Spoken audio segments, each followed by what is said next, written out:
Economics explained for anyone in under 10 minutes. Economics is a social science with stakes in many other fields, including political science, geography, mathematics, sociology, psychology, engineering, law, medicine, and business.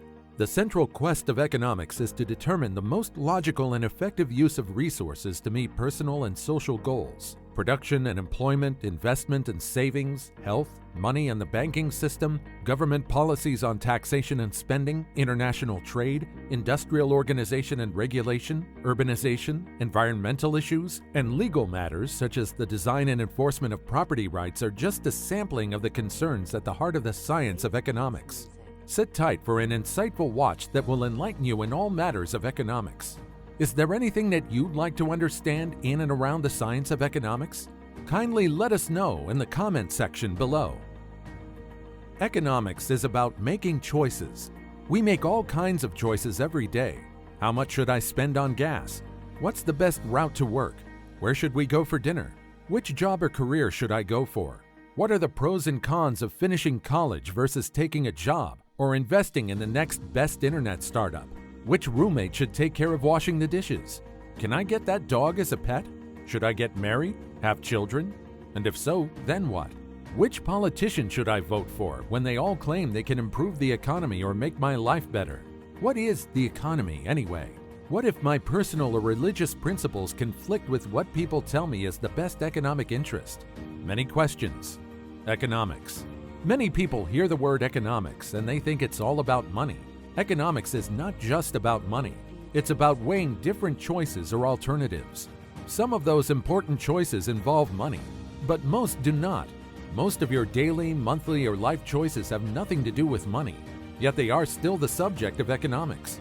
For example, your decisions about whether it should be you or your roommate who should be the one to clean up or do the dishes, whether you should spend an hour a week volunteering for a worthy charity or send them a little money via your cell phone, or whether you should take a job so you can help support your siblings or parents or save for your future are all economic decisions.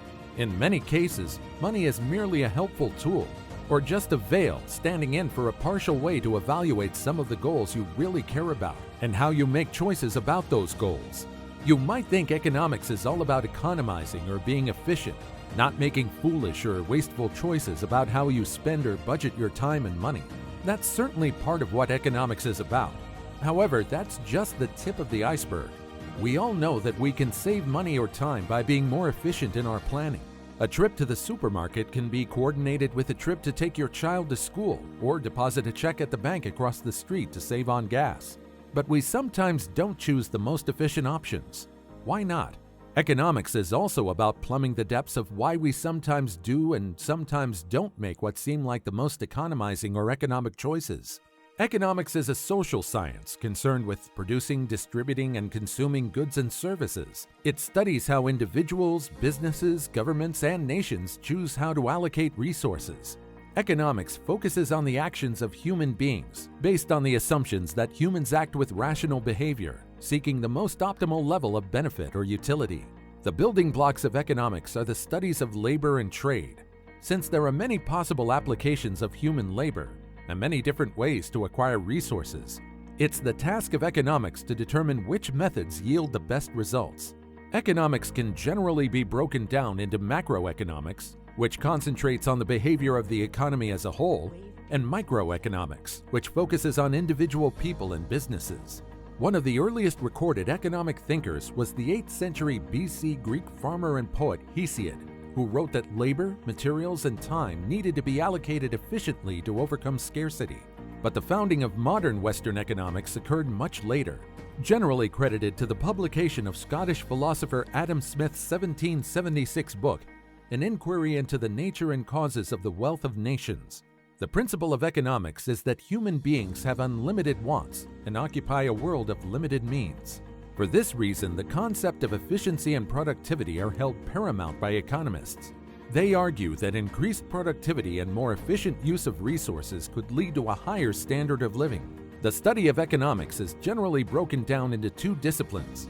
The first is microeconomics. Microeconomics focuses on how individual consumers and firms make decisions. These individual decision-making units can be a single person, a household, a business organization, or a government agency.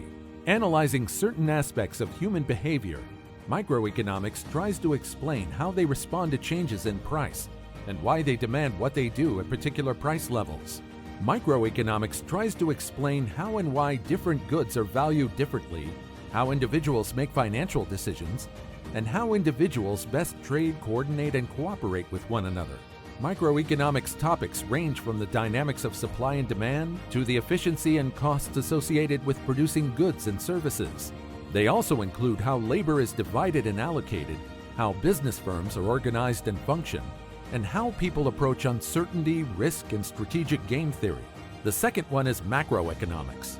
Macroeconomics studies an overall economy on both a national and international level, using highly aggregated economic data and variables to model the economy.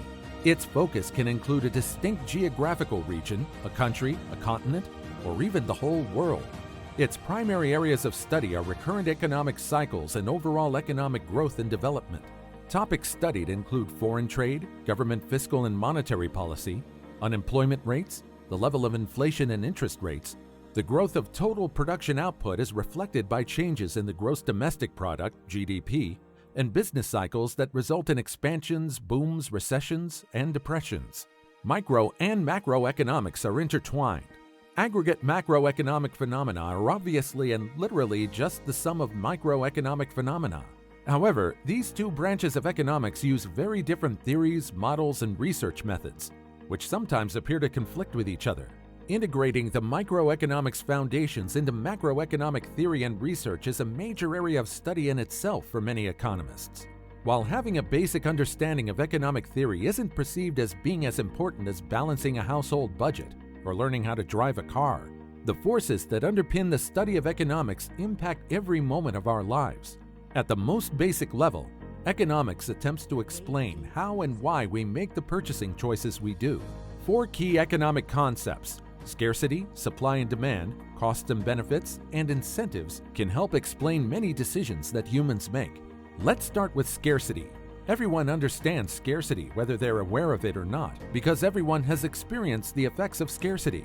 Scarcity explains the basic economic problem that the world has limited or scarce resources to meet seemingly unlimited wants. This reality forces people to make decisions about how to allocate resources in the most efficient way possible so that many of their highest priorities as possible are met. Next up is supply and demand. A market system is driven by supply and demand. Taking the example of beer, if many people want to buy beer, the demand for beer is considered high. As a result, you can charge more for beer and make more on average by using wheat to make beer than by using wheat to make flour.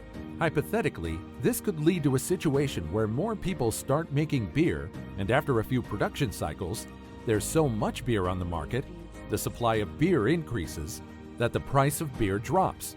Although this is an extreme and overly simplified example, on a basic level, the concept of supply and demand helps to explain why last year's popular product can be half the price the following year.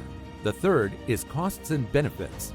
The concept of costs and benefits is related to the theory of rational choice and rational expectations that economics is based on.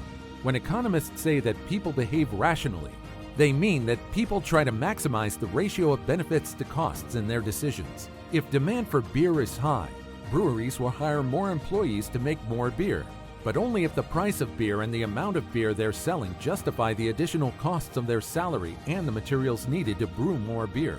Similarly, the consumer will buy the best beer they can afford to purchase, but not perhaps the best tasting beer in the store.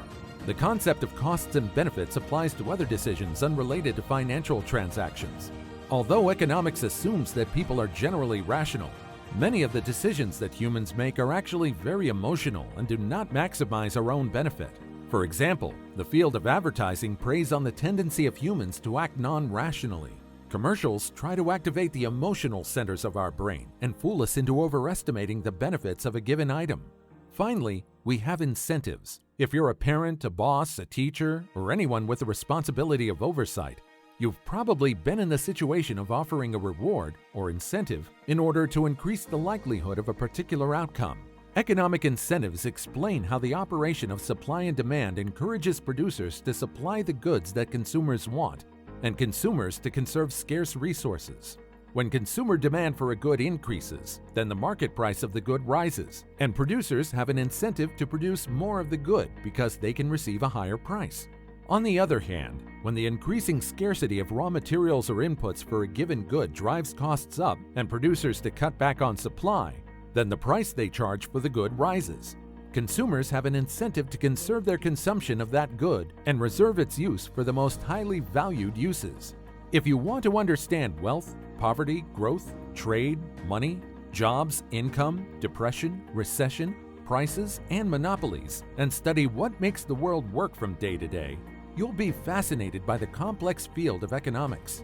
Can economic problems be solved by better government, more experts, bigger computers, more engineering, better education, less government, more dispersed knowledge, more markets? How can we make informed choices? These are questions that will be answered in our subsequent video releases.